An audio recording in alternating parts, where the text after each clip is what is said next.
하늘이 무너져 내릴 듯 이득비가 쏟아지는 밤이었다. 서울의 심장부 강남의 마천루들은 칠흑 같은 어둠과 회색빛 빗줄기 속에서 희미한 실루엣으로만 존재감을 드러냈다. 번개가 칠 때마다 거대한 유리와 강철의 탑들은 순간적으로 번쩍이며 차가운 위용을 과시했고, 천둥 소리는 도시의 소음을 삼켜버릴 위협적으로 울려 퍼졌다. 그 모든 건물의 정점에서 마치 신이라도 된 듯 도시를 굽어보는 진성그룹의 본사 타워는 유독 더 높고 오만해 보였다. 이서연은 그 거대한 건물 앞에 서 있었다. 온몸이 비에 젖어 생쥐꼴이었지만 그녀는 추위조차 느끼지 못했다. 그녀의 모든 신경은 오직 하나의 목표에만 집중되어 있었다. 턱에서 떨어지는 빗물인지 눈물인지 모를 액체를 닦아낼 생각도 하지 못한 채 그녀는 자동 회전문을 향해 힘없이 발걸음을 옮겼다. 유리문 안쪽의 세상은 바깥의 폭풍우와는 전혀 다른 차원에 속해 있었다. 건조하고 따뜻한 공기 대리석 바닥에 반사되는 부드러운 조명, 그리고 모든 것이 완벽하게 정돈된 고요함이 그녀를 맞았다. 그녀의 초라한 행색은 그 완벽한 공간 속에서 이질적인 얼룩과도 같았다. 로비를 지키던 보안요원 2명이 즉시 그녀를 발견하고 다가왔다. 그들의 얼굴에는 잘 훈련된 경계심과 약간의 경멸감이 섞여 있었다. 흠뻑 젖은 그녀의 옷에서 떨어진 물이 값비싼 대리석 바닥을 더럽히고 있었기 때문이다. 한 요원이 정중하지만 단호한 어조로 그녀의 앞을 막아섰다. 실례합니다, 부인. 무슨 일로 오셨습니까? 방문 약속이 있으신가요? 서연은 마른 입술을 힘겹게 열었다. 목소리는 거친 숨과 섞여 거의 들리지 않을 정도로 작게 새어나왔다. 그녀는 며칠 동안 제대로 먹지도 자지도 못한 상태였다. 아들 민준이 병실에 누워있는 동안 그녀의 시간은 병원의 소독약 냄새와 희미한 희망, 그리고 깊어지는 절망 속에서 정지해 있었다. 강태환 회장님을 만나야 합니다. 제발 한 번만 만나게 해주세요. 아주 중요한 일입니다. 보안요원은 미간을 찌푸렸다. 이런 종류의 사람들은 지긋지긋할 정도로 겪어봤다.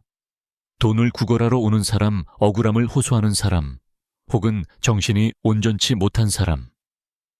그들의 눈에 이서연은 그저 또 한 명의 불청객일 뿐이었다. 다른 요원이 무정의에 대고 나지막이 상황을 보고하는 동안 처음 말을 걸었던 요원이 다시 입을 열었다. 그의 목소리에는 이제 노골적인 귀찮음이 묻어났다. 회장님은 약속 없이는 아무나 만나 주시지 않습니다. 특히 이런 시간에는 더더욱 불가능합니다. 돌아가 주십시오. 아니요, 돌아갈 수 없어요. 서연의 목소리가 절박함에 조금 높아졌다. 그녀는 거의 애원하듯 말했다. 제 아이가 죽어가고 있어요. 수술비가 필요해요. 회장님께 드릴 말씀이 있습니다. 제발 5분이라도 좋습니다. 아니, 1분이라도. 그녀의 눈에서 뜨거운 눈물이 빗물과 뒤섞여 흘러내렸다. 그러나 보안요원들의 표정에는 어떠한 동요도 없었다. 그들에게 감정은 처리해야 할 또 다른 변수일 뿐이었다. 그들은 규정대로 움직이도록 훈련받았다. 그때 엘리베이터 홀 쪽에서 구두 소리가 들리며 중년의 남자가 다가왔다. 잘 다려진 양복을 입은 그는 강태환 회장의 비서실장인 윤기석이었다. 그는 상황을 파악하고는 보안요원들에게 눈짓을 보냈다. 무슨 소란입니까? 회장님께서 곧 내려오실 시간입니다. 빨리 정리하세요. 윤 실장의 말에 서연은 마지막 희망을 붙잡았다. 그녀는 보안요원들을 지나쳐 그에게 다가가 무릎이라도 꿇을 기세로 매달렸다. 실장님, 제발 부탁드립니다. 제 아들 민준이가 급성 백혈병이에요. 당장 골수 이식 수술을 받지 않으면 오늘 밤을 넘기기 힘들다고 합니다. 돈이 필요해요. 그냥 달라는 게 아닙니다. 빌려주시면 평생 일해서라도 갚겠습니다. 제발 회장님께 말씀 한 번만 전해주세요. 윤 실장은 잠시 그녀를 내려다보았다. 그의 눈빛은 차가웠지만 보안 요원들처럼 무감정하지는 않았다. 아주 짧은 순간 연민과 비슷한 감정이 스쳐 지나가는 듯했다. 하지만 그는 곧 직업적인 냉정함을 되찾았다. 이런 상황에서 개인적인 감정을 드러내는 것은 프로답지 못한 일이었다. 그는 수많은 이해관계와 기업의 이미지를 먼저 생각해야 하는 사람이었다. 부인 안타까운 사정은 이해하지만 진성그룹은 자선단체가 아닙니다. 회장님 개인에게 이런 식으로 금전적인 요구를 하는 것은 곤란합니다. 정식 절차를 통해 사회공헌팀의 문의를 시간이 없어요. 서연이 그의 말을 끊고 절규했다. 절차를 밟을 시간이 없단 말입니다. 오늘 밤이에요. 오늘 밤만 넘기면 그때였다. 띵 하는 소리와 함께 VIP 전용 엘리베이터의 문의 소리 없이 열렸다. 그 안에서 한치의 흐트러짐도 없는 모습의 강태환 회장이 모습을 드러냈다. 최고급 원단으로 만들어진 맞춤 정장, 완벽하게 빗어 넘긴 머리, 그리고 어떤 감정도 읽을 수 없는 차가운 눈빛. 그는 이 세상의 모든 것을 자신의 발 아래 둔 사람처럼 오만하고 당당한 기운을 뿜어냈다. 그의 뒤로는 2명의 수행원이 그림자처럼 따랐다. 로비에 소란을 인지한 그의 시선이 아주 잠깐 서연에게 머물렀다. 그의 눈썹이 미세하게 찌푸려졌다. 그는 자신의 완벽한 세계에 침입한 불순물을 보는 듯 단 표정이었다. 윤 실장은 사색이 되어 허리를 숙였다. 회장님 죄송합니다. 즉시 조치하겠습니다. 강태환은 아무 말 없이 로비 중앙을 향해 걸었다. 그의 발걸음 소리가 유난히 크게 울리는 것 같았다. 서연은 본능적으로 그의 앞을 막아섰다. 이것이 마지막 기회였다. 그녀는 모든 수치심과 자존심을 내던졌다. 바닥에 흥건한 물웅덩이가 생기는 것도 아랑곳하지 않고 그녀는 강태환의 앞에 무릎을 꿇었다. 회장님 제발 제 얘기를 들어주세요. 강태환이 걸음을 멈췄다. 그는 무릎 꿇은 여자를 내려다보았다. 그의 시선에는 경멸이나 분노 같은 격한 감정조차 없었다. 마치 길가의 돌멩이를 보는 듯한 무심하고 차가운 시선이었다. 그는 곁에 선 윤 실장에게 물었다. 그의 목소리는 낮고 조용했지만 그 안에 담긴 위압감은 주변의 공기를 얼어붙게 만들었다. 이게 무슨 상황이지? 이 부인이 개인적인 사정으로. 윤 실장이 땀을 흘리며 설명하려 했지만 서연이 먼저 입을 열었다.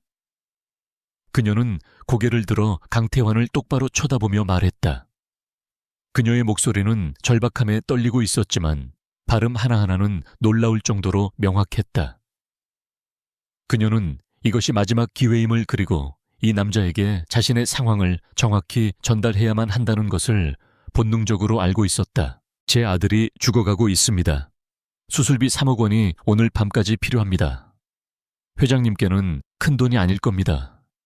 제발 빌려주십시오. 제 모든 것을 걸고 약속합니다. 반드시 갚겠습니다. 신장이든 각막이든 제게서 가져갈 수 있는 건 뭐든지 가져가셔도 좋습니다. 그러니 제발. 강태환은 그녀의 말을 끝까지 들었다.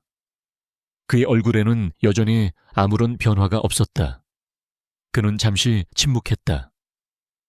서연은 그 침묵 속에서 신락 같은 희망을 보았다. 어쩌면 이 사람에게도 최소한의 인간적인 동정심이 남아있을지도 모른다고 아주 잠시 그렇게 믿고 싶었다. 하지만 그의 입에서 나온 말은 그 희망을 산산조각 내버렸다. 세상에는 딱한 사정을 가진 사람들이 많지. 내가 그들 모두를 책임져야 할 이유는 없고 그것이 전부였다. 그는 더 이상 서연을 쳐다보지도 않았다. 마치 더러운 것을 본 것처럼 시선을 돌리며 다시 걸음을 옮기기 시작했다. 그의 말은 칼날이 되어 서연의 심장을 꿰뚫었다. 그것은 단순한 거절이 아니었다. 그녀의 존재 자체를, 그녀의 모성과 절망을 완벽하게 무시하고 짓밟는 말이었다. 그녀의 고통은 그에게 아무런 의미도 없는 그저 시끄러운 소음일 뿐이었다. 잠깐만요, 회장님. 서연이 무언가에 홀린 듯 일어나 그의 팔을 붙잡으려 했다. 하지만 그녀의 손이 닿기도 전에 수행원들이 그녀를 거칠게 떼어냈다. 그녀는 힘없이 뒤로 밀려나며 차가운 대리석 바닥에 주저앉았다.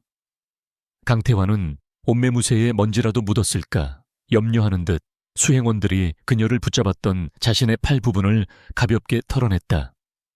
그 작은 행동이 서연에게는 그 어떤 폭력보다 더 큰 모욕으로 다가왔다. 강태환은 멈추지 않고 정문을 향해 걸어갔다. 밖에서는 대기하고 있던 검은색 세단이 부드럽게 미끄러지듯 다가와 문을 열고 있었다. 그는 차에 올라타기 전 마지막으로 윤 실장에게 명령했다. 다시는 이런 불미스러운 일이 없도록 해. 로비 관리가 엉망이군. 죄송합니다, 회장님. 명심하겠습니다. 윤 실장이 90도로 허리를 숙여 인사했다. 검은 세단의 문이 닫히고 차는 빗속으로 부드럽게 사라졌다. 마치 아무 일도 없었다는 듯이 로비에는 다시 정적이 찾아왔다. 서연은 멍하니 바닥에 주저앉아 차가 사라진 유리문 너머를 바라보았다. 보안 요원들이 다가와 그녀의 팔을 잡아 일으켰다. 그들의 손길은 이전보다 훨씬 거칠었다. 이제 그만 나가주시죠. 경찰을 부르기 전에 서연은 아무런 저항도 하지 않았다. 그녀 안에 무언가가 끊어져 버린 것 같았다. 절망감은 이미 그 단계를 넘어섰다. 차갑고 텅 빈 공허함이 그녀의 온몸을 잠식했다. 그녀는 인형처럼 보안 요원들에게 이끌려 건물 밖으로 쫓겨났다. 자동문이 닫히는 순간 따뜻하고 안락했던 내부의 공기는 사라지고 다시 차가운 밤의 폭풍우가 그녀를 집어삼켰다. 그녀는 비를 맞으며 한참을 그 자리에 서 있었다. 방금 전까지 자신을 절망으로 몰아넣었던 거대한 타워는 이제 아무런 감흥도 주지 않았다. 그녀의 머릿속은 온통 새하얗게 비어 있었다. 시간 감각도 현실 감각도 사라졌다. 얼마나 지났을까 주머니 속에서 휴대폰이 미친 듯이 진동했다. 병원에서 온 전화였다. 그녀는 떨리는 손으로 전화를 받았다. 수화기 너머로 들려오는 의사의 침통한 목소리를 들으며 서연의 세상은 완전히 무너져 내렸다. 같은 시각 강태환은 한남동의 고급 빌라로 향하는 차 안에서 방금 전의 일을 까맣게 잊고 있었다. 그는 막 체결한 수조 원짜리 인수합병 계약에 대한 보고서를 검토하고 있었다. 창밖으로 스쳐 지나가는 비에 젖은 도시의 풍경은 그에게 그저 아름다운 배경일 뿐이었다. 그의 머릿속에는 오직 숫자와 전략, 그리고 더 큰 성공에 대한 야망만이 가득했다. 오늘 로비에서 마주쳤던 한 여인의 절규와 눈물은 그의 기억 속에 아주 작은 흔적조차 남기지 못했다. 그것은 그의 인생에서 너무나 사소하고 무가치한 사건이었기 때문이다. 그는 아직 알지 못했다. 그날 밤 그가 무심코 짓밟아버린 그 사소한 사건이 훗날 자신의 모든 것을 파괴하고 영원한 후회 속에 가두어버릴 거대한 폭풍의 시작이었음을. 시간이 멈췄다. 이서연의 세상에서 소음과 색채와 감각이 모두 사라졌다. 귓가에 맴도는 의사의 마지막 말, 어머님 마음 단단히 먹으셔야 합니다라는 문장은 의미를 잃은 소리에 파편처럼 흩어졌다. 그녀는 자신이 어떻게 병원으로 돌아왔는지 기억하지 못했다. 비에 젖은 몸을 이끌고 택시를 잡았는지 아니면 정신없이 빗속을 달려왔는지조차 불분명했다. 그녀의 의식은 현실과 분리된 채 안개 속을 헤매고 있었다. 병원 복도는 새벽의 차가운 공기와 소독약 냄새로 가득했다. 그녀의 발걸음 소리만이 유령처럼 복도를 울렸다. 응급실을 지나 중환자실로 향하는 동안 수많은 생각들이 머릿속을 스쳐 지나갔지만 어느 것 하나 붙잡을 수 없었다.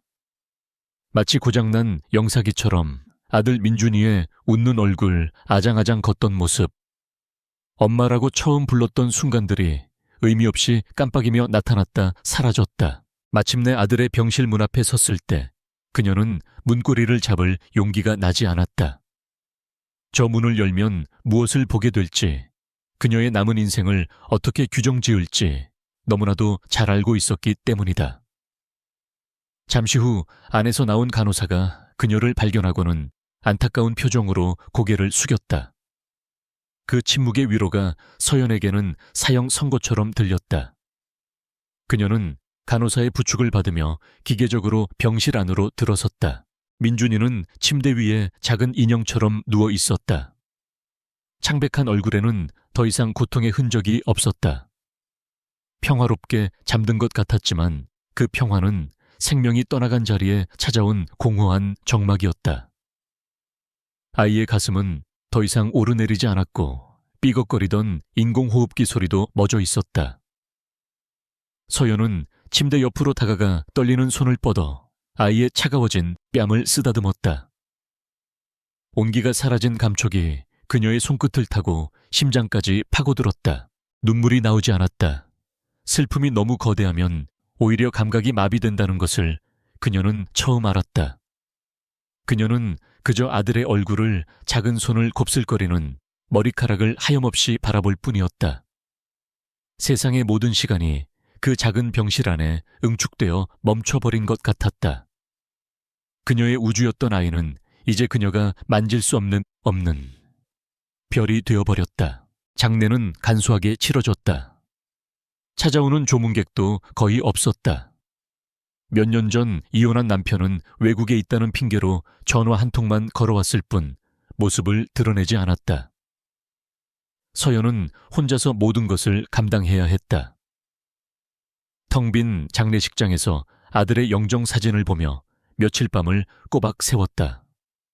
사진 속에서 환하게 웃고 있는 민준이의 모습은 비현실적으로 느껴졌다.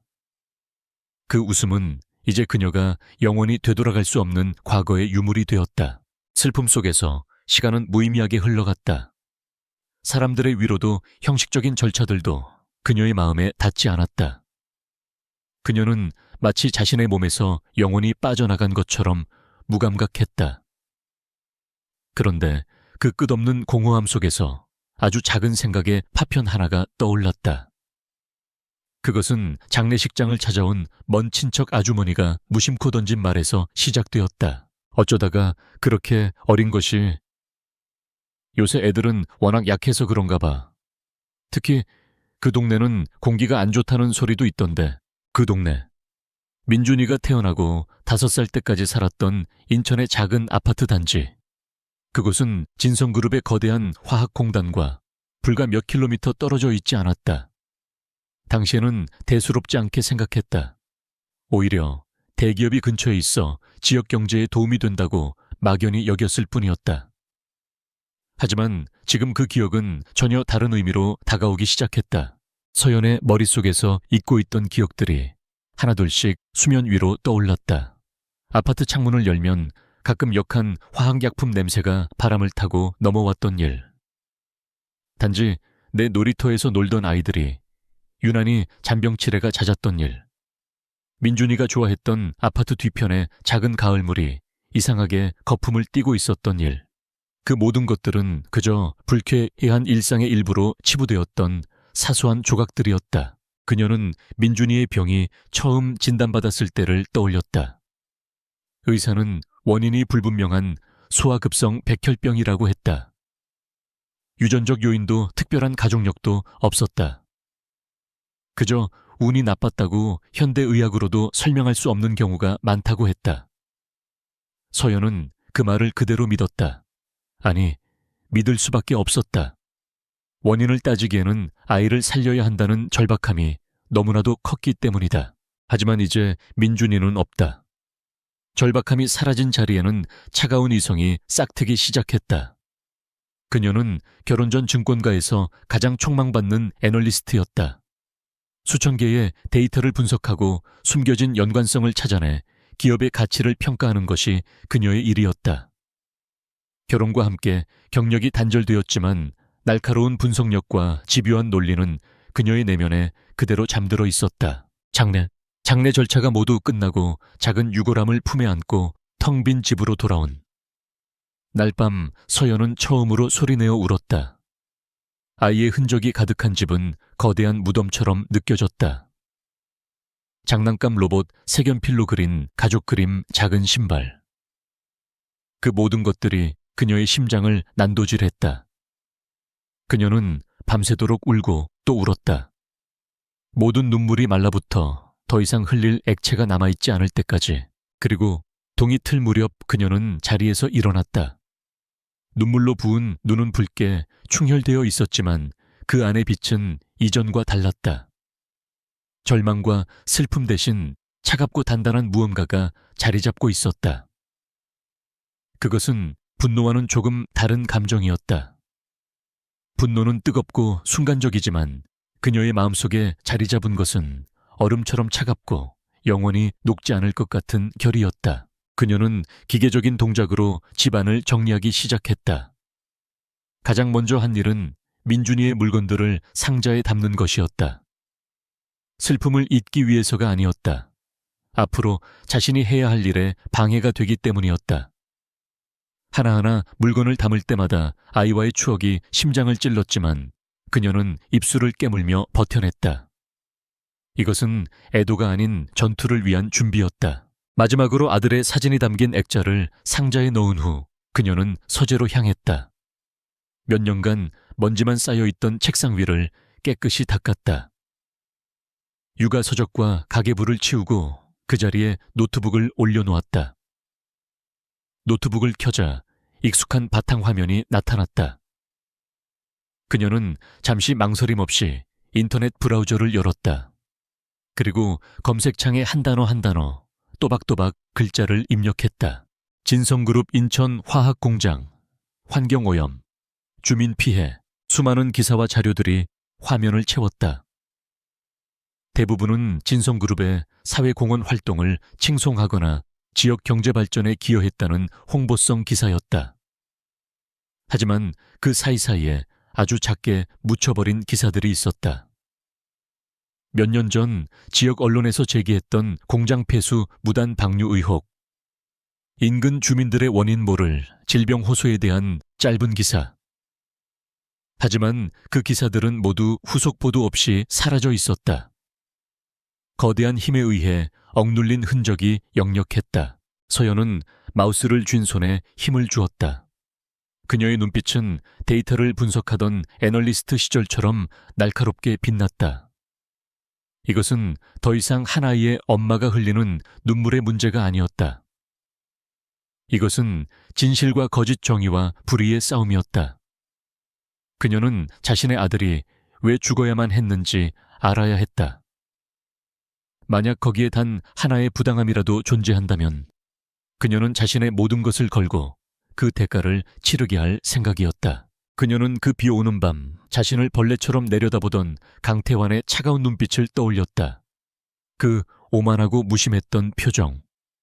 자신의 아들의 목숨값을 단지 귀찮은 소란으로 치부했던 그 남자. 서연은 조용히 맹세했다. 눈물과 애원으로 호소하는 방식은 이제 끝났다. 그녀는 자신이 가장 잘하는 방법으로 싸울 것이다. 데이터와 논리, 그리고 치밀한 전략으로.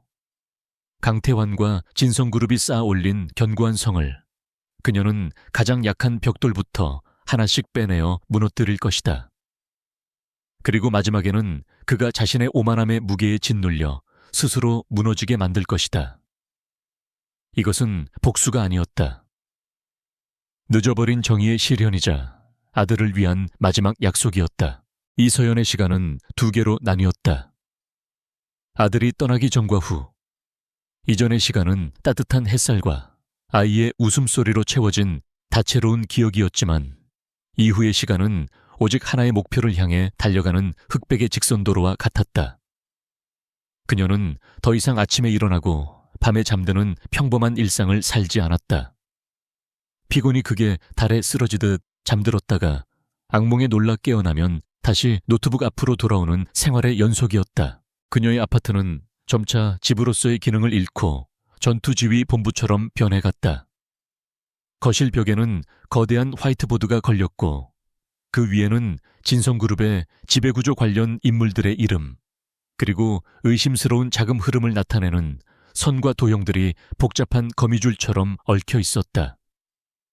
식탁 위에는 각종 서류와 보고서들이 산더미처럼 쌓여갔고 방구석에는 프린터가 쉴 새 없이 윙윙거리며 자료를 출력해냈다.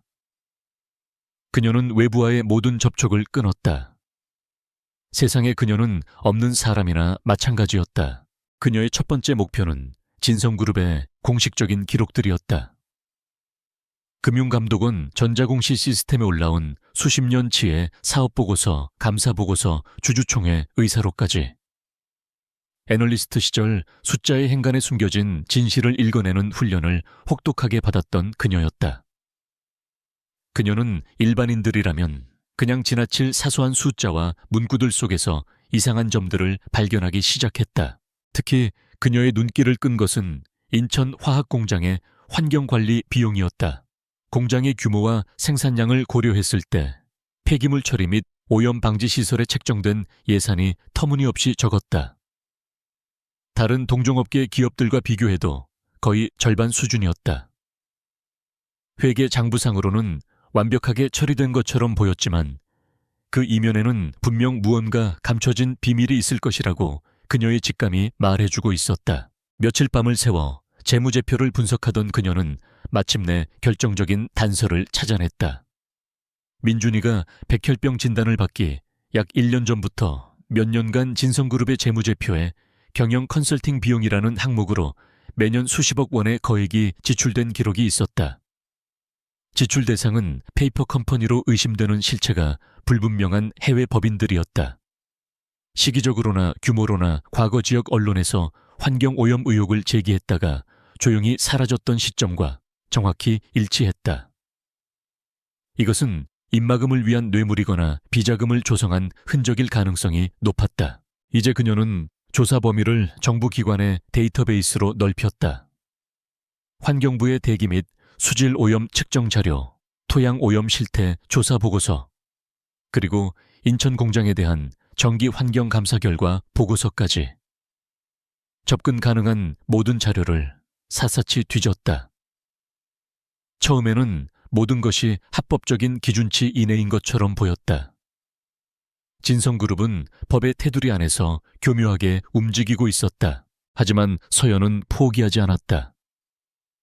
그녀는 보고서에 기재된 수십 가지의 화학물질 목록을 하나하나 의학 논문 및 해외 연구 자료와 대조하기 시작했다. 그리고 마침내 찾아냈다. TCLD라는 명칭의 화학물질. 보고서 상해 배출량은 국내 허용 기준치를 아슬아슬하게 밑돌고 있었다. 법적으로는 아무런 문제가 없었다. 그러나 그녀가 찾아낸 해외의 여러 연구 논문들은 TCLD가 소아급성 백혈병 발병률과 유의미한 상관관계가 있음을 경고하고 있었다. 특히 면역 체계가 약한 어린이들에게 장기간 노출될 경우 치명적인 영향을 미칠 수 있다는 내용이었다. 진성그룹은 법을 어기지는 않았을지 몰라도 인간의 생명을 담보로 위험한 도박을 하고 있었던 것이다. 그들은 진실을 알고 있으면서도 추가적인 정화시설 비용을 아끼기 위해 아이들의 목숨을 외면했다. 심장이 얼음장처럼 차가워졌다. 아들의 죽음은 단순한 불운이 아니었다. 그것은 명백한 인재였다. 증거를 향한 확신이 들자 그녀는 다시 과거의 기사들을 파고들었다. 진실을 파헤치려 했던 흔적을 찾기 위해서였다. 그리고 마침내 한 인물의 이름에 도달했다. 오진석 기자. 5년 전 시사주간지 정의의 눈 소속으로 진성그룹의 환경 문제에 대해 심층 취재를 했던 유일한 기자였다. 그의 기사는 날카롭고 집요했다. 그는 단순한 의혹 제기를 넘어 내부 고발자의 증언을 일부 인용하며 진실의 핵심에 근접하고 있었다.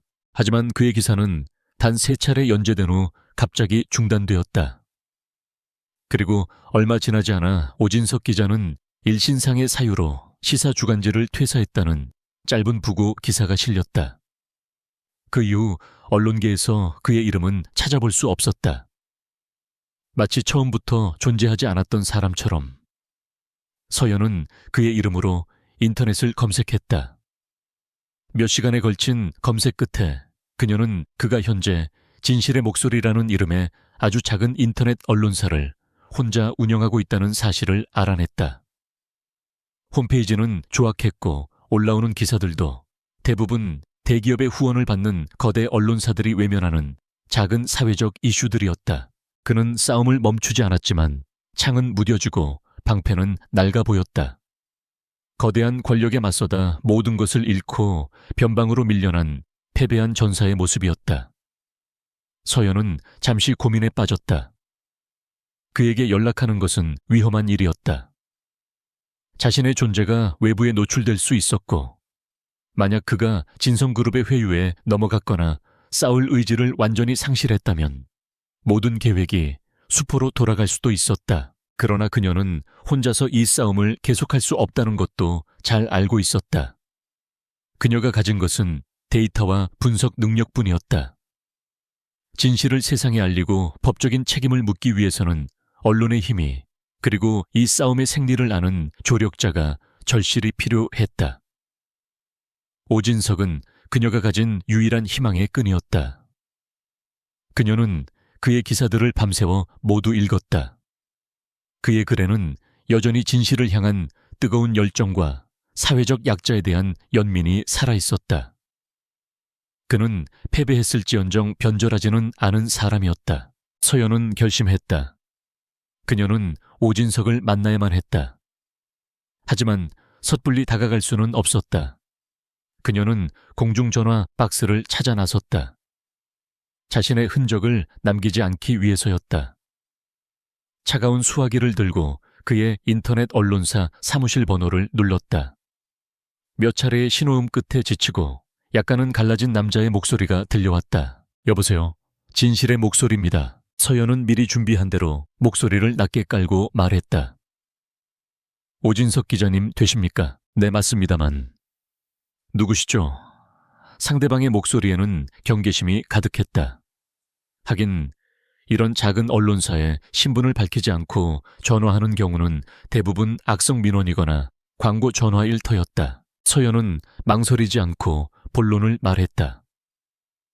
그녀의 목소리는 낮았지만 그 안에 담긴 무게는 수화기 너머의 남자에게 충분히 전달되었을 것이다. 5년 전 시사 주간지에서 연재하셨던 진성그룹 인천공장 관련 기사를 기억하십니까? 기자님께서 끝내지 못하셨던 그 이야기의 마지막 조각을 제가 가지고 있습니다. 수화기 너머에서 침묵이 흘렀다. 서연은 상대방이 숨을 삼키는 소리를 들을 수 있었다. 그 침묵은 단순한 놀람이 아니었다. 오랫동안 잊고 지내려 애썼던 혹은 잊을 수 없었던 과거의 상처가 건드려졌을 때의 반응이었다. 잠시 후 오진석의 목소리가 다시 들려왔다. 이전의 피곤함은 사라지고 날카로운 기자의 본능이 되살아난 듯한 목소리였다. 누구신지 모르겠지만 장난 전화라면 끊겠습니다. 장난이 아닙니다. 서연이 단호하게 말했다. T-시리비 그리고 경영 컨설팅 비용으로 위장된 비자금. 이 두 가지 키워드면 제 말이 장난이 아니라는 것을 아실 수 있을 겁니다. 만나서 이야기하고 싶습니다. 물론 결정은 기자님께서 하시는 겁니다. 진실을 다시 마주할 용기가 남아있으시다면요. 그녀는 그 말만 남기고 먼저 전화를 끊었다. 공중전화 박스를 나오자 차가운 밤 공기가 그녀의 뺨을 스쳤다. 주사위는 던져졌다. 이제 남은 것은 오진석의 선택, 그리고 앞으로 닥쳐올 거대한 폭풍우를 기다리는 것뿐이었다. 그녀는 어둠 속에서 조용히 집으로 발걸음을 옮겼다. 그녀의 등 뒤로 도시의 불빛들이 마치 거대한 감시자의 눈처럼 번쩍이고 있었다. 강태환의 세계는 지상 100층 서울의 하늘과 가장 가까운 곳에 존재했다. 진성그룹 타워의 최상층에 위치한 그의 집무실은 거대한 통유리창으로 3면이 둘러싸여 있어 도시 전체가 그의 발 아래 펼쳐진 정교한 미니어처처럼 보였다. 가구 하나하나가 수억 원을 호가하는 예술 작품이었지만 공간은 불필요한 장식 없이 극도로 미니멀하게 정돈되어 있었다. 그곳은 생활 공간이라기보다는 모든 것을 통제하고 지배하려는 그의 의지를 반영하는 거대한 권좌와도 같았다. 그는 창가에 서서 도시의 야경을 내려다보고 있었다. 손에 들린 크리스털 잔 안에서는 100년 된 콘약이 부드럽게 흔들리며 호박색 빛을 발했다. 그의 시선은 특정 건물을 향하고 있지 않았다. 그는 도시라는 거대한 유기체 그 안에서 꿈틀대는 수천만의 욕망과 생명력 자체를 관조하고 있었다. 그리고 그 모든 것을 움직이는 정점에 자신이 서 있다는 사실에서 오는 차가운 희열을 즐겼다. 그에게 감정이란 오직 승리감과 정복욕 두 가지만이 의미 있었다. 몇 주 전 비오는 밤에 로비에서 있었던 소동 같은 것은 그의 기억 속에 존재하지 않았다. 그의 뇌는 불필요하다고 판단되는 정보는 즉시 삭제하도록 프로그래밍되어 있었다. 한 여자의 절규와 눈물은 그가 어제 마셨던 와인의 종류보다도 가치 없는 정보였다. 그의 머릿속은 온통 유럽의 거대 바이오 기업인 노바젠과의 인수합병건으로 가득 차 있었다. 이 계약만 성사시키면 진성그룹은 명실상부한 글로벌 초일류 기업의 반열에 오르게 되고 자신은 한국 재계를 넘어 세계 경제사에 이름을 남기는 거물이 될 터였다. 회장님, 들어오시겠습니까? 인터폰을 통해 윤기석 실장의 목소리가 들려왔다. 강태환은 몸을 돌리지 않은 채 나지막이 대답했다. 들어와. 소리 없이 문이 열리고 윤 실장과 법무팀장 그리고 보안실장인 박성진이 그의 뒤에 섰다. 박성진은 군 특수부대 출신으로 강태환의 가장 더러운 일들을 처리하는 충직한 사냥개였다. 그의 눈빛은 언제나 목적 외에는 아무것도 담지 않는 무감정한 맹수의 그것과 같았다.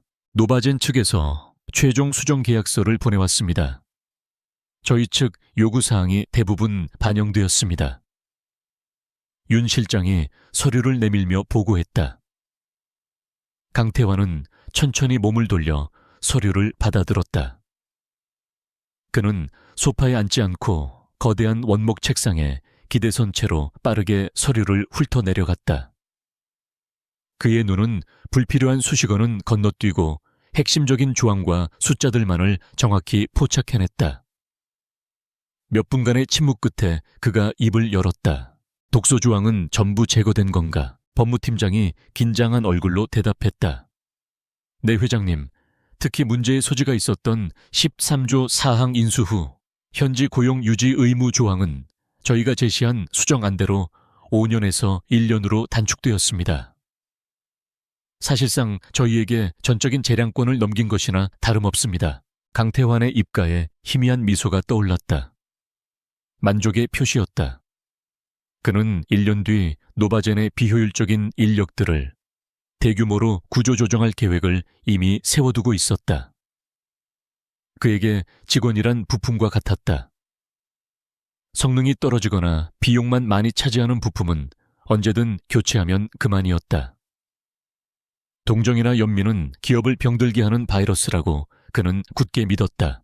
잘했어.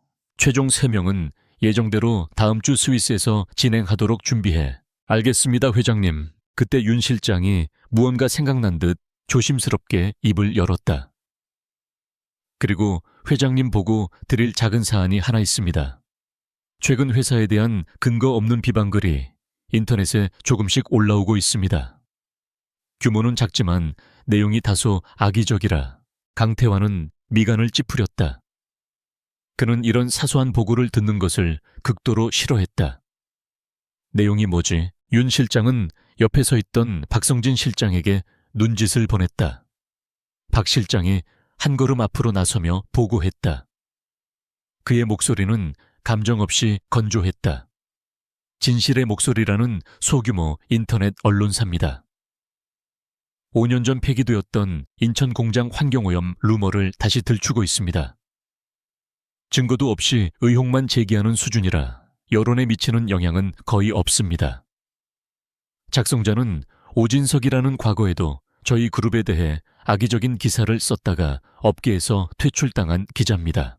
오진석이라는 이름에 강태환은 아주 잠시 생각에 잠기는 듯 했다. 하지만 곧 흥미를 잃었다는 듯 손을 내저었다. 그에게는 이미 끝난 일, 자신이 승리한 과거의 전투일 뿐이었다. 패배한 장수가 변방에서 불평을 떠드는 것 정도로밖에 여겨지지 않았다. 그런 하찮은 일로 내 시간을 낭비하게 하지 마. 박 실장, 죄송합니다 회장님. 원하는 게 돈인가? 적당히 쥐어주고 입을 막아. 그게 안 되면 다른 방법을 써서라도 다시는 펜대조차 잡지 못하게 만들어. 이런 종류의 잡음은 인수합병이 마무리될 때까지는 없어야 해.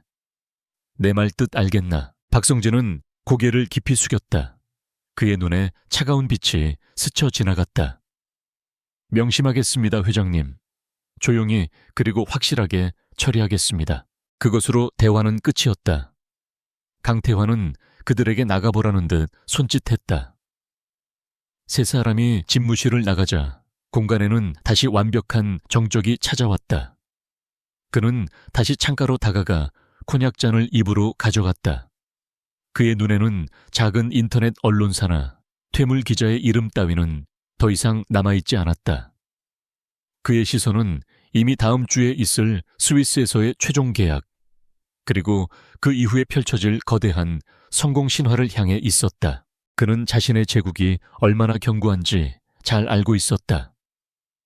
최고의 법무팀이 법적인 방패가 되어주고 충성스러운 박성진이 보이지 않는 위협을 제거해주며 막대한 자금력은 정치권과 언론을 그의 편으로 만들었다. 그는 자신이 완벽한 시스템을 구축했다고 믿었다. 그 시스템 안에서 이서연 같은 평범한 개인의 슬픔이나 오진석 같은 기자의 정의감 따위는 먼지보다도 미약한 존재였다. 그는 몰랐다. 견고해 보이는 댐이라도 아주 작은 균열 하나가 결국 거대한 구조물 전체를 무너뜨릴 수 있다는 사실을.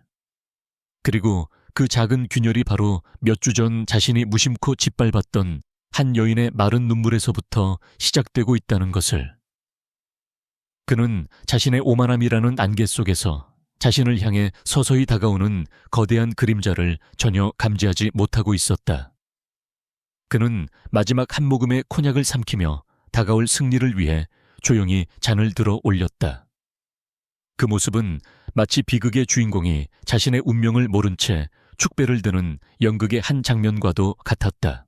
이틀 후 이서연은 약속 장소인 인사동의 낡은 찻집에 먼저 도착해 오진석을 기다렸다. 일부러 사람들 눈에 잘 띄지 않는 구석진 자리를 골랐다. 찻집 안에는 은은한 대추차 향기와 나지막이 흐르는 가야금 소리가 흐르고 있었다.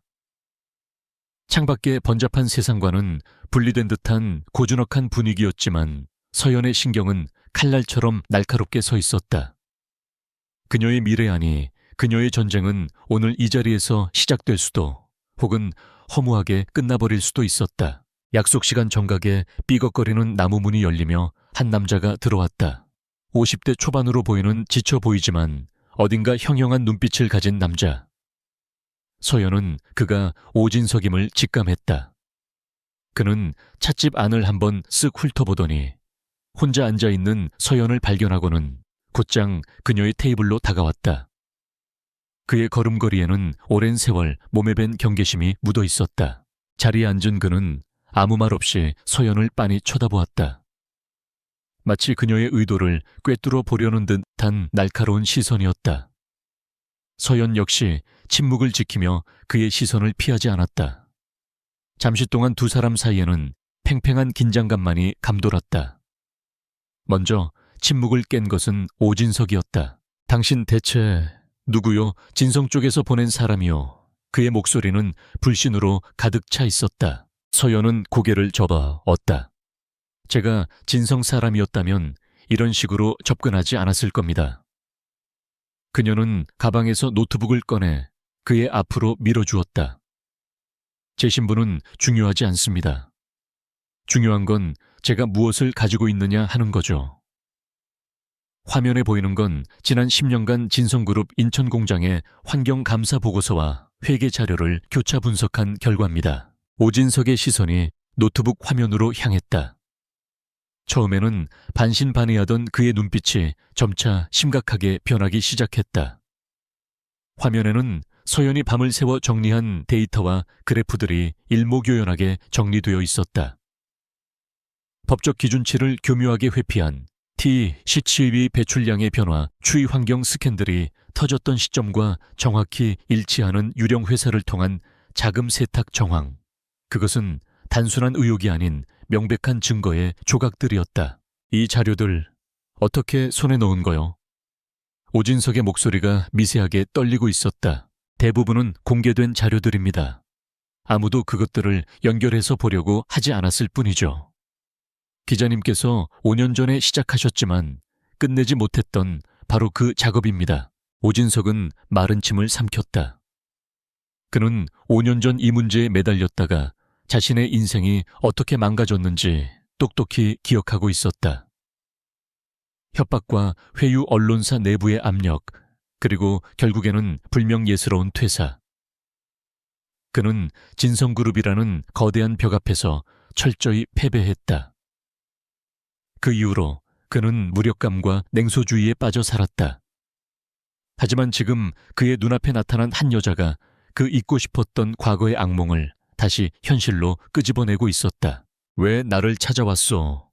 이걸 다른 대형 언론사에 가져갈 수도 있었을 텐데, 그랬다면 이 자료들은 편집국장 책상에서 조용히 사라졌을 겁니다. 진성그룹의 광고비와 함께요. 저는 이 싸움의 생리를 아는 사람이 필요합니다. 그리고 이 문제에 개인적인 부채감을 가진 사람이 필요했습니다. 서연의 목소리는 차분했지만 그 안에 담긴 확신은 오진석의 마음을 흔들었다. 오진석은 한참 동안 말이 없었다. 그는 서연의 얼굴과 노트북 화면을 번갈아 쳐다보았다. 그의 내면에서 꺼져가던 기자로서의 불씨가 다시 타오르기 시작하는 것이 느껴졌다. 하지만 동시에 두려움도 엄습했다. 또다시 패배하고 모든 것을 잃을지도 모른다는 공포. 왜 이 일에 당신의 모든 것을 거는 거요? 진성그룹의 원한이라도 있어. 그 질문에 서연은 처음으로 감정의 동요를 보였다. 그녀의 눈빛이 아주 잠깐 깊은 슬픔에 잠겼다. 그녀는 잠시 숨을 고른 뒤 나지막이 말했다. 제 아들이 한 달 전에 하늘나라로 갔습니다.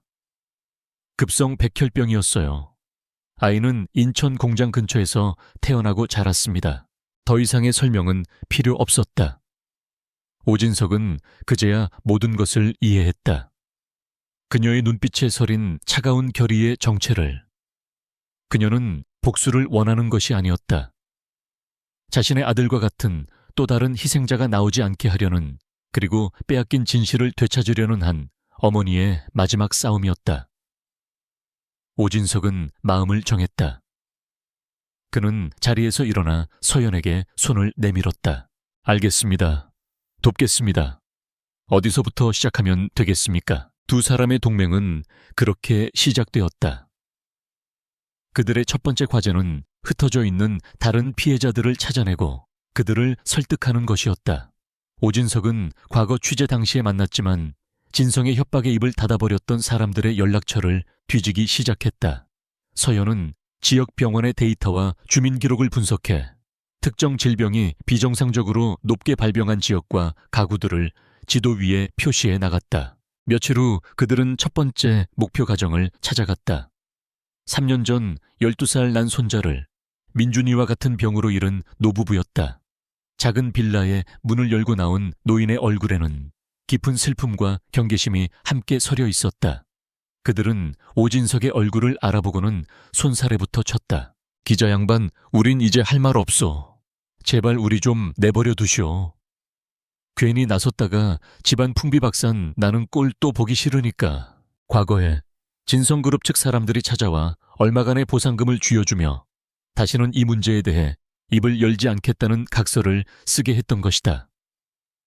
그들에게 진성그룹은 이길 수 없는 거대한 괴물이었고 저항은 더 큰 고통을 불러올 뿐이었다. 오진석이 무언가 말을 꺼내려 했지만 서연이 그를 막고 앞으로 나섰다. 어르신, 저희는 무작정 싸우자고 온 것이 아닙니다. 이기기 위해 왔습니다. 서연은 감정에 호소하지 않았다. 대신 그녀는 노트북을 열어 자신이 분석한 자료들을 차근차근 설명하기 시작했다. 어려운 전문 용어 대신 누구나 이해할 수 있는 쉬운 언어로 진성그룹이 어떻게 법망을 피해 아이들을 죽음으로 몰아넣었는지 논리적으로 증명해 보였다. 그녀의 목소리는 떨리지 않았고 눈빛은 확신에 차 있었다. 감정적인 분노만으로는 아무것도 바꿀 수 없습니다. 하지만 정확한 증거와 치밀한 전략이 있다면 이야기는 달라집니다. 저희는 무모하게 계란으로 바위를 치려는 것이 아닙니다. 바위의 가장 약한 부분을 찾아내 정으로 쪼갠 다음 그 틈에 다이너마이트를 설치하려는 겁니다. 저희에게는 계획이 있습니다. 그녀는 앞으로의 계획을 설명했다. 언론을 이용하는 방법, 법적인 소송 절차, 그리고 무엇보다 피해자들의 신원을 마지막 순간까지 완벽하게 보호할 방법에 대해 구체적으로 제시했다. 그것은 막연한 희망이 아닌 철저하게 계산된 전쟁 계획이었다. 노부부는 처음에는 반신반의하며 듣고 있었지만 서연의 체계적인 설명이 이어질수록 그들의 눈빛이 흔들리기 시작했다. 설명이 끝났을 때 할머니가 떨리는 목소리로 물었다. 정말로 이길 수 있는 거요. 우리 손주 녀석의 억울함을 풀 수 있는 거요. 서연은 노부부의 주름진 손을 조용히 잡았다. 100%라고 장담할 수는 없습니다. 하지만 이대로 아무것도 하지 않으면 바뀌는 것은 0%입니다. 저희는 그 가능성을 1%라도 높이기 위해 이 자리에 온 겁니다. 어르신들의 도움이 필요합니다. 그날 저녁 서연과 오진석이 노부부의 집을 나설 때 그들은 작은 희망을 보았다. 노부부는 자신들이 가지고 있던 손자의 진료 기록과 진성 측 사람들이 주고 간 각서 사본을 그들에게 넘겨주었다. 그것은 작지만 의미 있는 첫 번째 승리였다. 흩어져 있던 피해자들이 하나의 목소리를 내기 시작하는 첫걸음이었다. 어둠 속에서 거미줄이 짜이기 시작했다. 강태환이라는 거대한 거미를 올가맬 눈에 보이지 않지만 강철보다 질긴 그물이었다. 작은 승리는 이서연과 오진석에게 희망과 동시에 무거운 책임감을 안겨주었다. 그들은 이제 혼자가 아니었다. 자신들의 뒤에는 자식을 잃은 부모들의 억울한 눈물과 평생의 고통을 짊어지고 살아가는 가족들의 한이 서려 있었다. 실패는 곧 그들의 마지막 희망마저 짓밟는 것을 의미했다. 두 사람은 오진석의 허름한 사무실에 마주 앉아 신중하게 다음 단계를 계획했다. 사무실은 좋기 수십 년은 되어 보이는 낡은 건물 2층에 있었고 금방이라도 무너져 내릴 듯한 책장에는 낡은 서류와 책들이 위태롭게 쌓여 있었다. 전면전을 벌이기엔 아직 증거가 부족합니다. 우리가 가진 것은 강력한 정황 증거일 뿐 진성그룹의 비자금 조성이나 로비 정황을 직접적으로 입증할 물증이 없어요. 오진석이 굳은 표정으로 말했다. 그의 말은 냉정했지만 현실적이었다. 섣불리 모든 카드를 꺼냈다가 역공을 당하면 그대로 끝장이었다. 이서연이 동의하며 말을 이었다. 맞아요. 지금 우리가 해야 할 일은 저들을 자극해서 스스로 움직이게 만드는 겁니다. 어둠 속에 숨어있는 뱀을 밖으로 끌어내려면 굴 입구에 연기를 피워야 하죠. 첫 번째 기사는 그 연기가 될 겁니다. 그녀의 전략은 명확했다. 처음부터 강태환을 직접 겨냥하는 대신 진성그룹이라는 기업의 사회적 책임과 도덕성에 의문을 제기하는 방식으로 접근하는 것이었다. 대중과 잠재적인 투자자들에게 진성그룹에 무언가 문제가 있다는 인식을 심어주는 것만으로도 첫 단계는 성공이었다. 그들은 며칠 밤낮으로 머리를 맞대고 기사의 문장 하나, 단어 하나까지 신중하게 골랐다. 서연은 분석가로서의 능력을 발휘해 복잡한 데이터를 누구나 이해하기 쉬운 도표와 그래프로 시각화했다. 오진석은 기자로서의 감각을 동원해 무미건조한 데이터에 날카로운 질문과 감성적인 호소력을 더했다. 기사는 인천 공장 인근 지역의 소아 백혈병 발병률이 전국 평균의 5배에 달한다는 충격적인 통계로 시작했다. 그리고 해외 연구 결과를 인용하며 T12B 화학물질의 위험성을 경고했고 진성그룹의 환경관리 비용이 동종업계 최저 수준이라는 사실을 나란히 배치했다. 기사는 직접적으로 진성그룹이 아이들의 죽음에 책임이 있다고 단정짓지 않았다. 대신 이 끔찍한 비극 앞에서 글로벌 기업 진성은 과연 떳떳할 수 있는가? 라는 질문을 던지는 것으로 끝을 맺었다. 그것은 고도의 심리전이었다.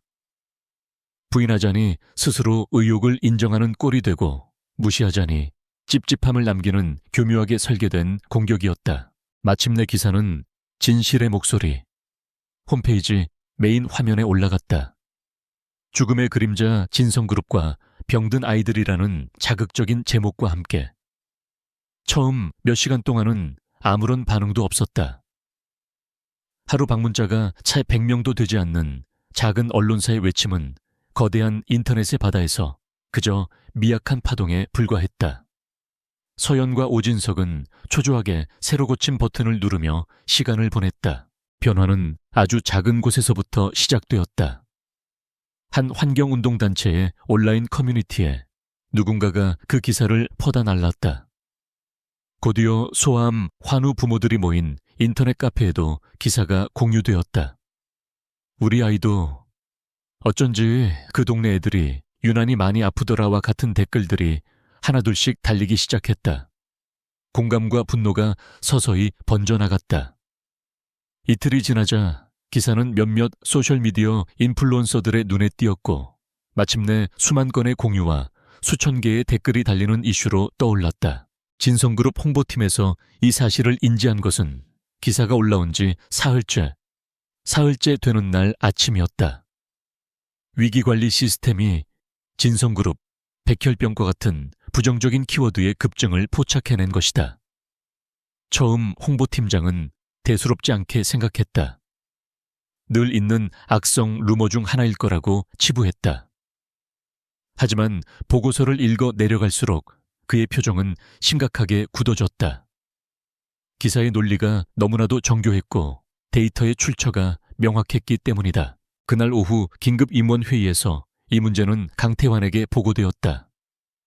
유럽 출장을 하루 앞두고 노바젠 인수합병 최종 전략을 점검하던 강태환은 짜증 섞인 표정으로 보고를 받았다. 그는 기사 전문을 읽어보지도 않고 요약된 보고서의 제목과 작성자 이름만 훑어보았다.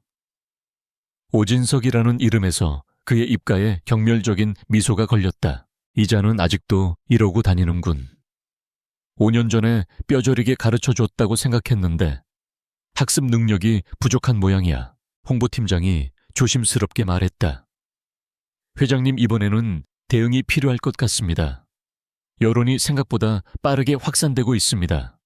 특히 아이들 문제가 걸려 있어 감정적인 동요가 큽니다. 강태환은 코웃음을 쳤다. 대응. 이런 쓰레기 기사에 우리가 공식적으로 대응하는 순간 저들의 주장에 힘을 실어주는 꼴이 되는 거야. 저들이 원하는 게 바로 그거지. 무시해. 며칠 떠들다 제풀에 지쳐 사라질 테니. 하지만 그의 생각과 달리 여론은 쉽게 사그라들지 않았다. 오히려 몇몇 군소 언론사들이 진실의 목소리의 기사를 인용 보도하기 시작했다. 진성그룹의 주가는 아주 미미하게 하락했다. 그것은 실질적인 타격이라기보다는 시장의 불안 심리를 나타내는 작은 신호였다. 인수합병이라는 중대한 과업을 앞둔 강태환에게 그 작은 불협화음은 극도로 거슬렸다. 결국 그는 보안실장 박성진을 자신의 집무실로 불렀다. 박성진은 강태환의 의중을 즉시 파악했다. 그는 질문하지 않고 조용히 명령을 기다렸다. 박 실장, 시끄러운 파리가 한 마리 윙윙거리고 있어. 아주 성가시게 말이야. 강태환이 창밖을 보며 말했다. 파리를 잡을 때 굳이 파리채를 휘둘러 집안을 어지럽힐 필요는 없겠지. 조용히 그리고 근원부터 처리해. 다시는 날갯짓조차 할 수 없도록. 알겠습니다, 회장님. 박성진이 짧게 대답하고 돌아섰다. 그의 눈빛에는 주인의 명령을 받은 사냥가의 냉혹한 순종심만이 번뜩였다. 그날 밤부터 보이지 않는 압박이 시작되었다. 오진석은 자신의 사무실 주변을 어슬렁거리는 낯선 남자들을 몇 차례 목격했다. 밤에는 아무 소리도 들리지 않는 의문의 전화가 걸려오기도 했다. 그의 낡은 컴퓨터는 해킹의 흔적을 보였고 사무실 문틈으로는 누군가 침입하려 했던 것처럼 미세한 흠집이 발견되었다. 박성진의 팀은 유령처럼 움직였다. 그들은 오진석의 모든 것을 파헤치기 시작했다. 그의 통화 기록, 금융거래 내역, 심지어 매일 들르는 식당까지. 그리고 마침내 그들의 감시망에 한 여자가 포착되었다. 낡은 찻집에서 오진석과 은밀하게 만나고 허름한 빌라에서 그와 함께 나오는 모습. 박성진은 그 여자의 사진을 확대했다. 평범해 보이는 주부의 모습이었지만 무언가 위화감이 느껴졌다. 그녀의 눈빛은 평범한 사람의 것이 아니었다. 박성진은 부하에게 명령했다. 이 여자 누군지 알아내. 가족관계, 과거 경력 모든 걸 샅샅이 뒤져. 오진석은 껍데기일 뿐이야. 진짜 몸통은 이 여자일지도 몰라. 이서연은 아직 자신이 적의 레이더에 포착되었다는 사실을 알지 못했다. 하지만 그녀는 이런 상황을 예상하지 않은 것이 아니었다. 그녀는 매일 밤 자신의 노트북에서 모든 기록을 삭제하고 여러 개의 보안 프로그램을 돌렸다. 오진석과의 연락도 대포폰을 이용했다. 그녀는 이미 전쟁이 시작되었음을, 그리고 이제부터는 한순간의 방심도 용납되지 않는다는 것을 본능적으로 느끼고 있었다. 보이지 않는 싸움의 막이 올랐다. 한쪽은 진실을 밝히기 위해, 다른 한쪽은 진실을 묻기 위해 서로의 목을 향해 칼날을 겨누기 시작했다. 박성진의 보고는 간결하고 정확했다. 그는 강태환의 책상 위에 얇은 서류 봉투 하나를 올려놓았다. 그 안에는 이서연이라는 여자의 모든 것이 담겨 있었다. 그녀의 최종 학력 여의도 증권가에서 마이더스의 손으로 불렸던 화려한 과거 결혼과 함께 경력을 포기한 기록, 그리고 최근의 아들 사망 기록까지. 모든 정보가 한 장의 종이 위에 건조한 텍스트로 정리되어 있었다. 강태환은 서류를 천천히 읽어 내려갔다. 이서연이라는 이름과 그녀의 사진은 그에게 아무런 기억도 불러일으키지 못했다. 비오는 밤의 일은 그의 기억 속에서 완벽하게 증발된 상태였다. 그저 아이를 잃은 슬픔에 판단력이 흐려진 한 여자가 자신의 불행을 아무 관련도 없는 대기업의 탓으로 돌리며 억지를 부리는 것으로만 보였다. 그는 가볍게 코웃음을 쳤다. 고작 이런 여자가 오진석 같은 퇴물을 뒤에서 조종하고 있었단 말인가. 그의 목소리에는 실망감마저 묻어났다. 그는 자신의 상대가 좀 더 그럴듯한 인물이기를 기대했던 것이다. 아들을 잃은 건 안타까운 일이지만 그 슬픔이 면죄부가 될 수는 없지. 감상에 빠져 일을 그르치면 안 돼. 박 실장, 저 여자가 뭘 원하는지 파악해봐. 돈이라면 적당히 쥐어주고 끝내. 하지만 만약 계속해서 선을 넘는다면 자신이 얼마나 무모한 짓을 하고 있는지 깨닫게 해줘. 있어 하지 대석기 저하부터 그의 명령은 암묵적인 위협의 허가였다. 박성진은 그 뜻을 정확히 이해했다. 그는 고개를 숙여 보이고는 조용히 회장실을 나섰다. 그 순간부터 이서연과 그녀의 작은 동맹을 향한 진성그룹에 보이지 않는 압박은 훨씬 더 거칠고 노골적으로 변하기 시작했다. 가장 먼저 흔들린 것은 가장 약한 고리인 피해자 가족들이었다. 어느 날 저녁 손자를 잃은 노부부의 집에 말쑥하게 차려입은 남자 2명이 찾아왔다. 그들은 자신을 진성그룹 사회공헌팀 직원이라고 소개하며 위로금을 전달하고 싶다는 뜻을 밝혔다. 하지만 그들의 입에서 나온 말은 위로와는 거리가 멀었다. 어르신들, 저희도 손주 잃은 슬픔을 어찌 다 헤아리겠습니까? 하지만 죽은 아이는 돌아오지 않습니다. 산 사람은 살아야죠.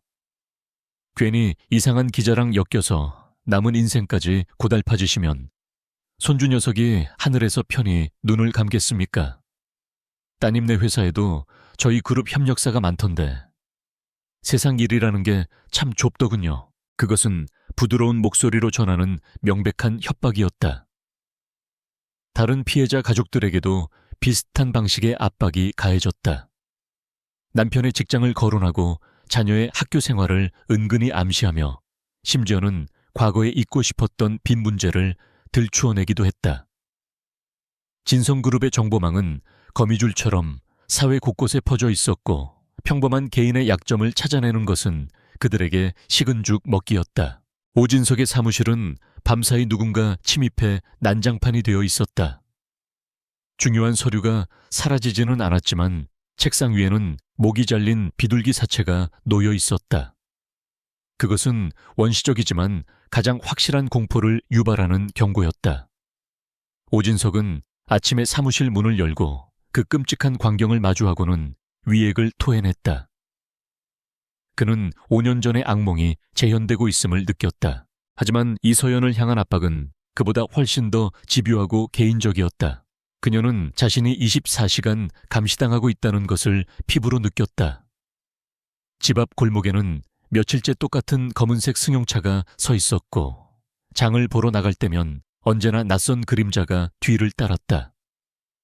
밤에는 발신번호 표시 안으로 걸려온 전화가 끝없이 울렸고 수화기를 들면 아무 소리도 들리지 않고 섬뜩한 침묵만이 흘렀다. 어느 날 그녀가 잠시 집을 비웠다. 돌아왔을 때 모든 것이 그대로인 듯 보였지만 그녀는 직감적으로 무언가 잘못되었음을 알았다. 그리고 발견했다. 아들의 유품을 모아둔 상자 위에 놓여 있어야 할 액자가 바닥에 떨어져 액정 유리가 산산조각 나 있었다. 액자 속에서 환하게 웃고 있던 민준이의 얼굴 위로 흉측한 균열이 가 있었다. 그 순간 서연의 심장이 얼어붙는 것 같았다. 슬픔과 분노보다 더 원초적인 공포가 그녀의 온몸을 덮쳤다. 그들은 언제든 자신의 가장 내밀한 공간을 침범할 수 있으며 가장 소중한 기억마저 짓밟을 수 있다는 것을 보여준 것이다. 그녀는 그 자리에 주저앉아 가쁘게 숨을 몰아쉬었다. 눈물이 터져 나올 것 같았지만 그녀는 입술을 깨물며 참아냈다. 지금 우는 것은 저들이 가장 바라는 모습이었다. 그녀는 두려웠다.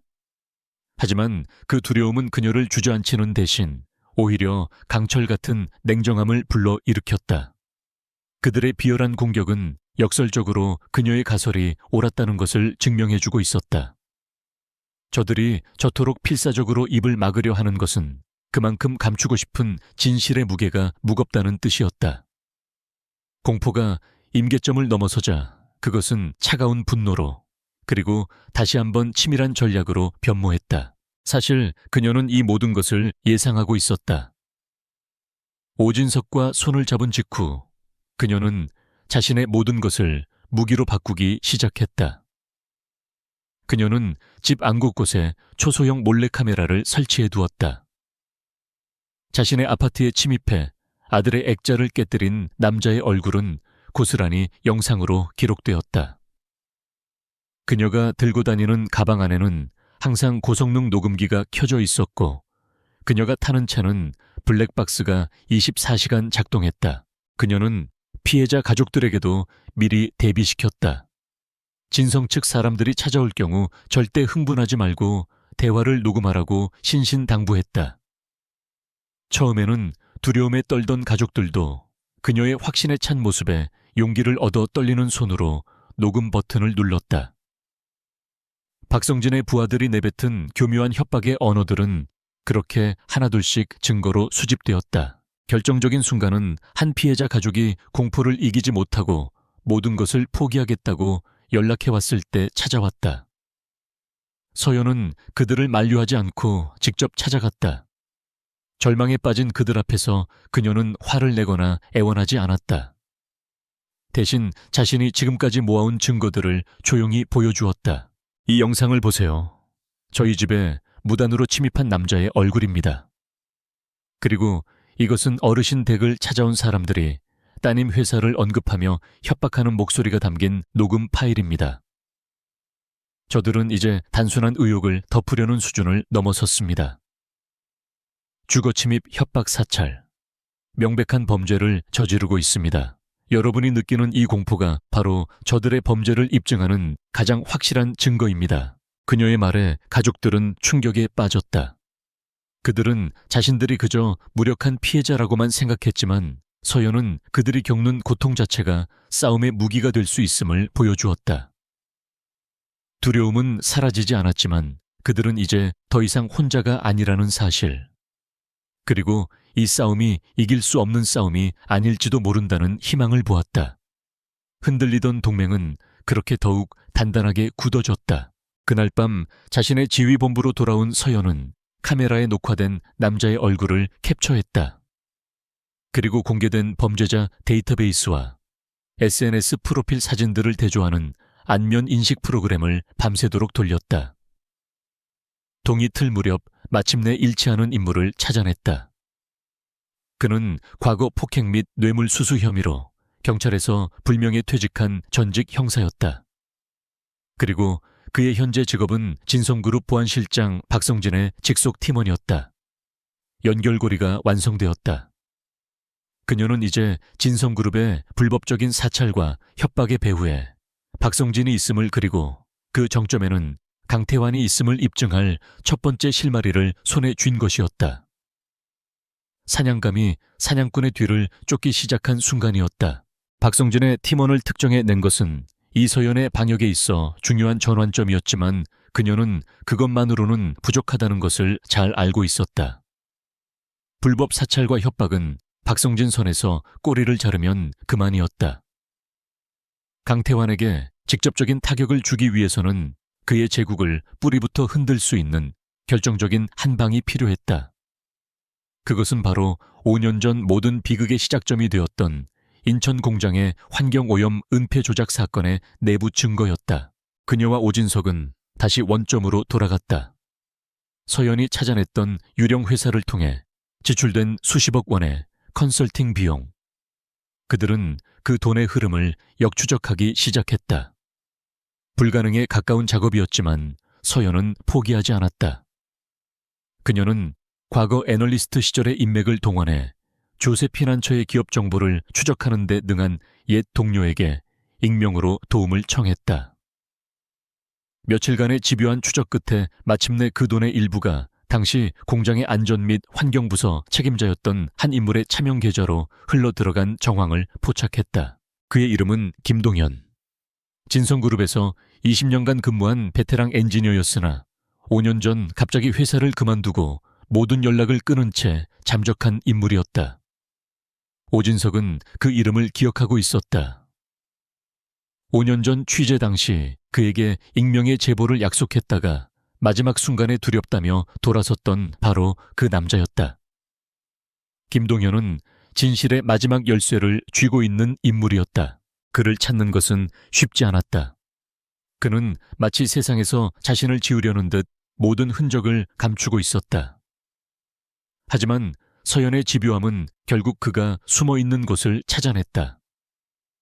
그는 강원도의 한적한 소도시에 내려가 작은 전파상을 운영하며 조용히 살고 있었다.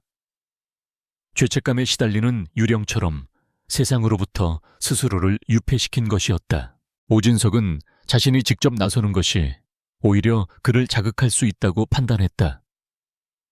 그래서 이번에도 서연이 직접 그를 만나러 가기로 했다. 그녀는 낡은 시외버스에 몸을 싣고 몇 시간을 달려 김동현이 살고 있는 작은 도시에 도착했다. 그의 전파상은 금방이라도 쓰러질 듯한 낡은 상가 건물 1층에 자리 잡고 있었다. 서연이 가게 문을 열고 들어섰을 때 김동현은 작업대에서 낡은 라디오를 수리하고 있었다. 그는 갑작스러운 손님의 등장에 놀란 듯 고개를 들었다. 50대 후반의 그는 실제 나이보다 훨씬 늙어 보였다.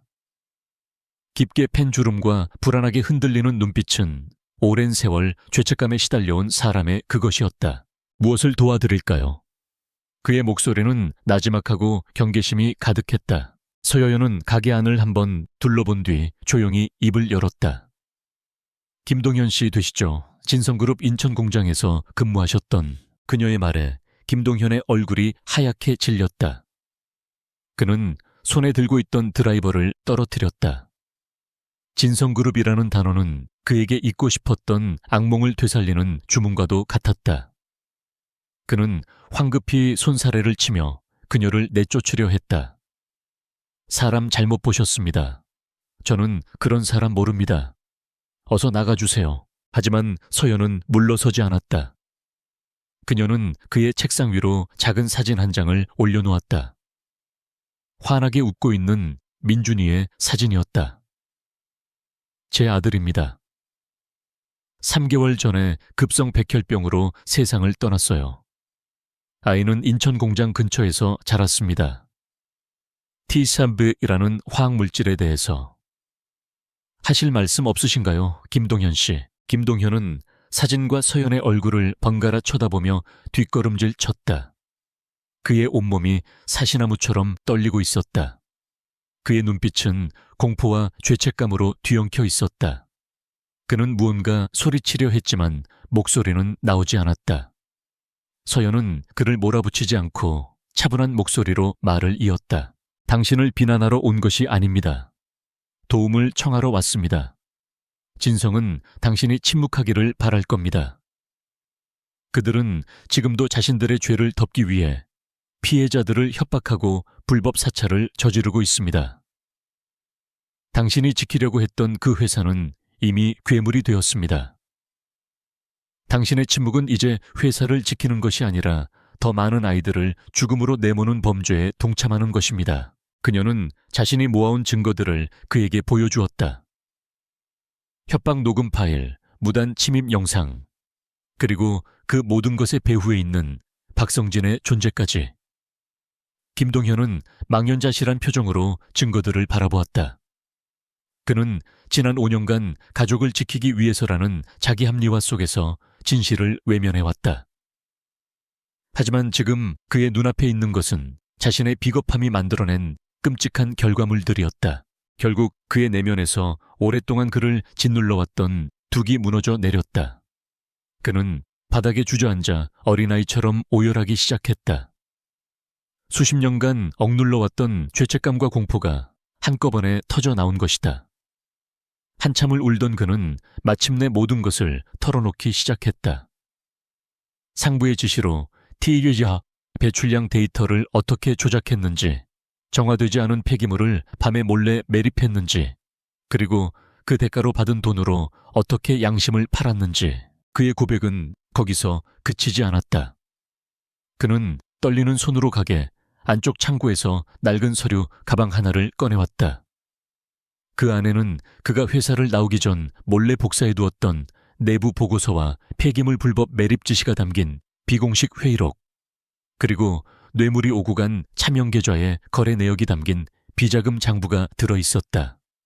그것은 언젠가 자신을 지켜줄 보험이자 동시에 양심의 가책을 덜어줄 마지막 변명거리이기도 했다. 그는 단 한 번도 그것을 세상에 꺼내놓을 용기를 내지 못했다. 이것이야말로 서연이 찾던 결정적인 증거, 스모킹 건이었다. 이제 모든 조각이 맞춰졌다. 남은 것은 이 모든 것을 터뜨릴 가장 효과적인 시간과 장소를 정하는 것뿐이었다. 그리고 그들에게는 이미 최적의 무대가 준비되어 있었다. 바로 2주 뒤에 열릴 진성그룹의 정기 주주총회. 강태환이 노바젠과의 인수합병을 공식적으로 발표하며 자신의 성공을 자축할 바로 그 자리였다. 그의 인생에서 가장 빛나는 순간을 가장 참혹한 심판의 날로 만들기로 했다. 남은 2주 동안 서연과 오진석은 마치 전쟁을 준비하는 장수처럼 모든 계획을 빈틈없이 준비했다. 오진석은 신뢰할 수 있는 동료 기자들과 접촉해 엠바고를 전제로 모든 자료를 넘겼다. 주주총회 당일 강태환의 발표가 끝나는 순간 모든 언론사를 통해 폭로 기사가 송출되도록 약속을 받아냈다. 김동현의 얼굴을 가린 영상 증언도 미리 촬영해 두었다. 서연은 법적인 부분을 맡았다. 그녀는 인권 변호사들의 도움을 받아 진성그룹을 상대로 한 집단소송소장과 강태환에 대한 고발장을 작성했다. 그리고 주주총회 현장에서 진성그룹의 인수합병 안건을 긴급 중지시켜달라는 가처분 신청서도 준비했다. 마지막으로 그녀는 자신이 가장 잘하는 분야인 금융시장을 공략했다. 그녀는 진성그룹의 주요 주주 명단을 분석해 기업의 사회적 책임을 중요시하는 해외 연기금 펀드와 행동주의 펀드들을 가려냈다. 그리고 주주총회 하루 전 그들에게 익명으로 내부 고발 자료의 일부를 발송했다. 진성그룹의 환경 스캔들과 그로 인한 법적 재무적 리스크라는 제목의 보고서였다. 그것은 시장에 거대한 의심의 씨앗을 뿌리는 작업이었다. 마침내 결전의 날 하루 전날 밤, 서연의 아파트는 전쟁 지휘소처럼 긴장감이 감돌았다. 화이트보드에는 마지막 작전 계획이 빼곡하게 적혀 있었다. 그녀는 책상 위에 놓인 아들의 사진을 말없이 바라보았다. 더 이상 눈물은 나지 않았다. 그녀의 눈에는 오직 내일의 승리를 향한 차갑고 단단한 의지만이 담겨 있었다. 그때 오진석에게서 마지막 확인 전화가 걸려왔다. 준비는 다 되셨습니까? 수화기 넘어 그의 목소리에도 비장함이 묻어 있었다. 서연은 창밖에 어두운 도시를 내려다보며 나지막이 대답했다. 님께 밑바닥 건너서 이리 까무신 디들이다. 이제 심판의 시간입니다. 진성그룹의 정기주주총회가 열리는 호텔 대연회장은 성공에 대한 기대감과 흥분으로 가득 차 있었다. 수백 명의 주주와 기관 투자자들, 그리고 국내외 언론사 기자들이 자리를 가득 메웠고 그들의 모든 시선은 단상 중앙에 선 한 남자에게 쏠려 있었다. 강태환. 그는 자신의 인생에서 가장 빛나는 정점에 서 있었다. 완벽하게 재단된 슈트를 입은 그의 모습은 마치 개선장군과도 같았다. 존경하는 주주 여러분, 그리고 내외 귀빈 여러분. 오늘 우리는 진성그룹의 위대한 역사가 새로 쓰이는 순간을 목격하고 있습니다. 그의 낮고 자신감 넘치는 목소리가 장내에 울려 퍼졌다.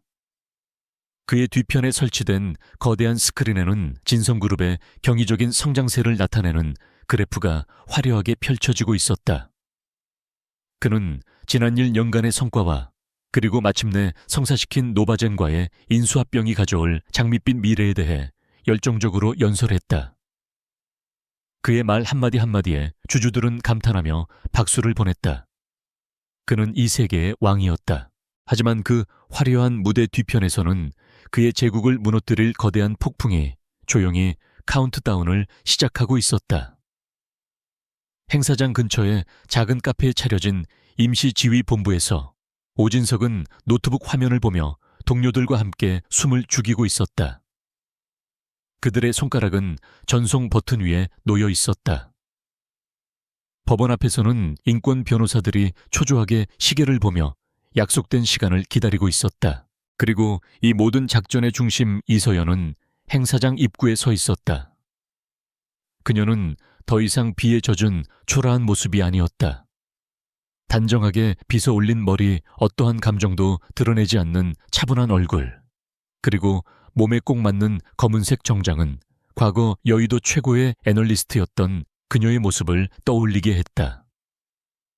그녀의 손에는 다른 피해자 가족에게서 위임받은 단 한 장의 주주총회 참석장이 들려 있었다.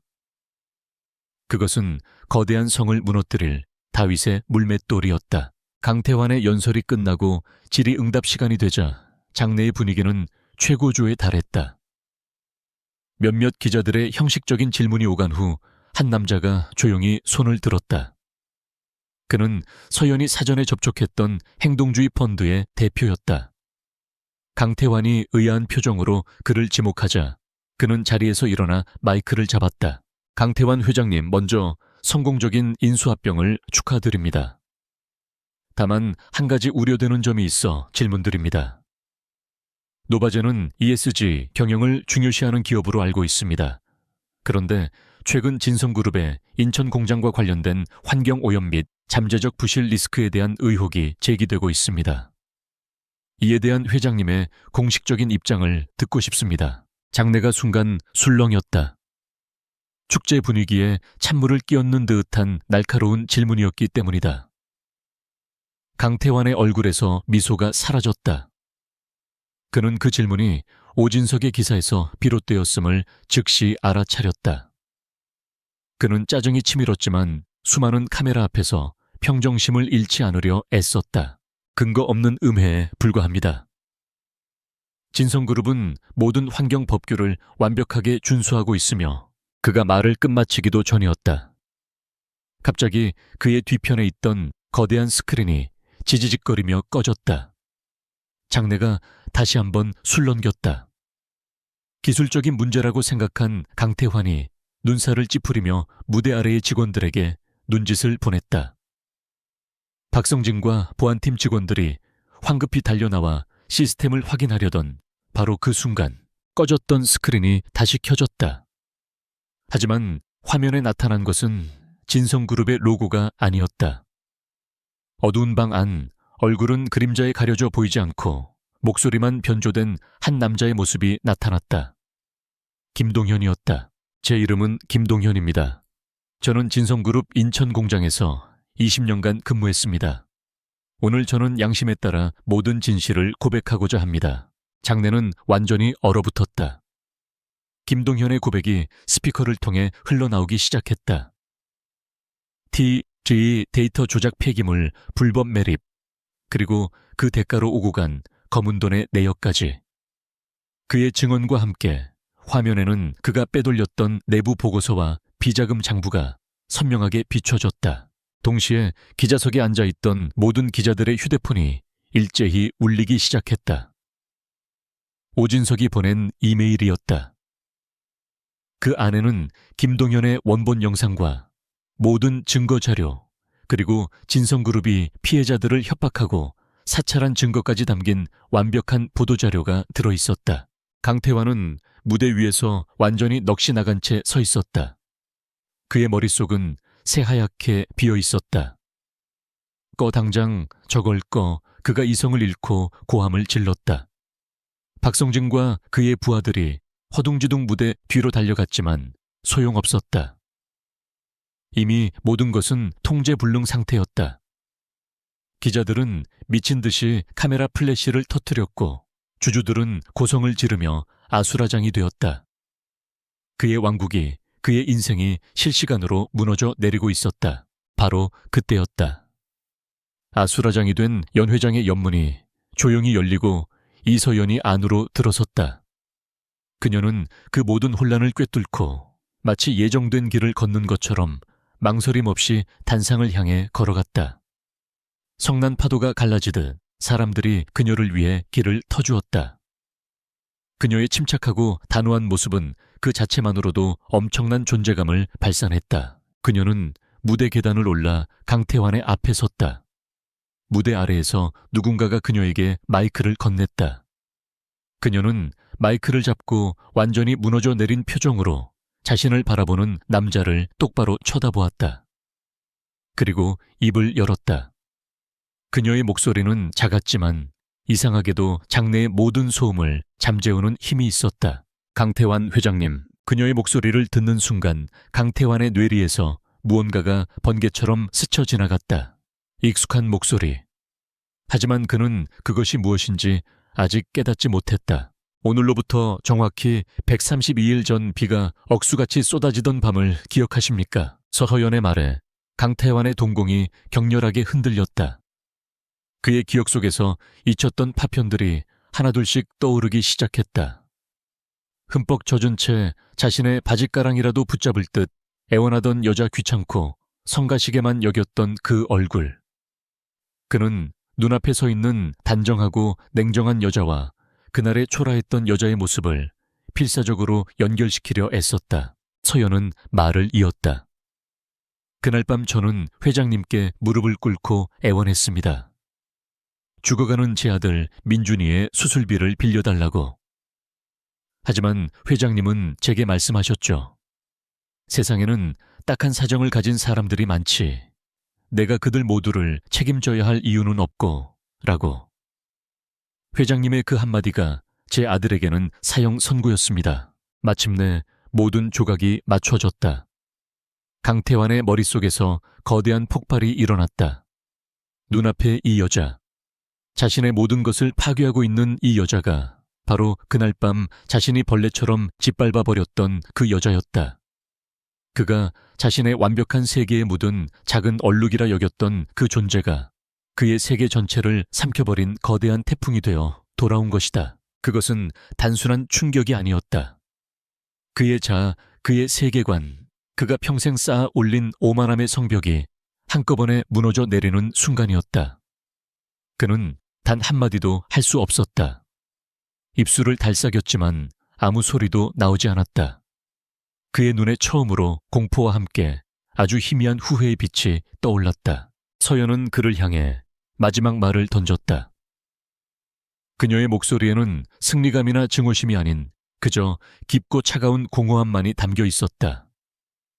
당신이 무시했던 그 사소한 책임감의 무게가 오늘 당신의 제국 전체를 무너뜨린 겁니다. 그 순간 행사장 문이 열리며 검찰 수사관들이 들이닥쳤다. 모든 것이 끝났다. 강태환은 무너져 내리는 무대 위에서 자신에게 다가오는 수사관들을 망연히 바라보며 오직 한 사람 이서연만을 쳐다보고 있었다. 그의 귓게는 그녀의 마지막 말과 함께 영원히 멈추지 않을 것 같은 빗소리가 울려 퍼지고 있었다. 심판의 날이 지나간 후 거대한 제국의 붕괴는 생각보다 훨씬 빠르고 허무하게 진행되었다. 진성그룹이라는 이름은 대한민국 경제발전의 상징이었지만 그 이름이 무너지는 데는 단 몇 달도 걸리지 않았다. 주주총회 다음 날 진성그룹의 주가는 개장과 동시에 폭락을 거듭하다 결국 거래가 정지되었다. 세기의 계약이라 불렸던 노바젠과의 인수합병은 당연히 무산되었고 해외 투자자들은 썰물처럼 빠져나갔다. 검찰의 대대적인 수사가 시작되었고 진성의 판도라 상자에서는 끝을 모르는 비리들이 쏟아져 나왔다. 환경오염 은폐는 시작에 불과했다. 수조 원대의 분식회계, 정관계, 로비 불법 비자금 조성까지. 대한민국을 지탱하던 거대한 기둥은 사실 속부터 썩어 문드러져 있었던 것이다. 결국 그룹은 해체 수순을 밟게 되었고 수십 개의 계열사는 헐값에 팔려나가 공중분해되었다. 세상의 모든 관심은 강태환의 처벌에 쏠렸다. 하지만 법의 심판은 대중의 기대만큼 정의롭지 못했다. 강태환은 대한민국 최고의 변호인단을 꾸렸다. 그들은 박성진을 비롯한 핵심 임원들에게 모든 형사 책임을 떠넘기는 교묘한 법정 전략을 구사했다. 강태환은 실무진의 독단적인 판단이었으며 보고받지 못해 몰랐다는 논리로 대부분의 혐의에서 벗어났다.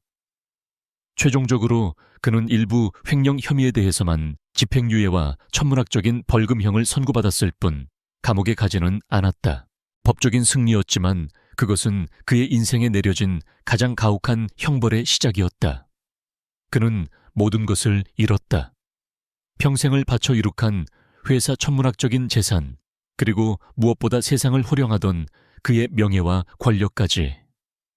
그는 하루아침에 존경받는 경영인에서 대한민국에서 가장 비열한 범죄자로 낙인 찍혔다.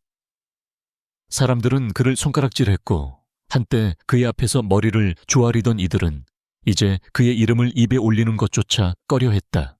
한편 이서연은 세상의 중심에서 조용히 사라졌다.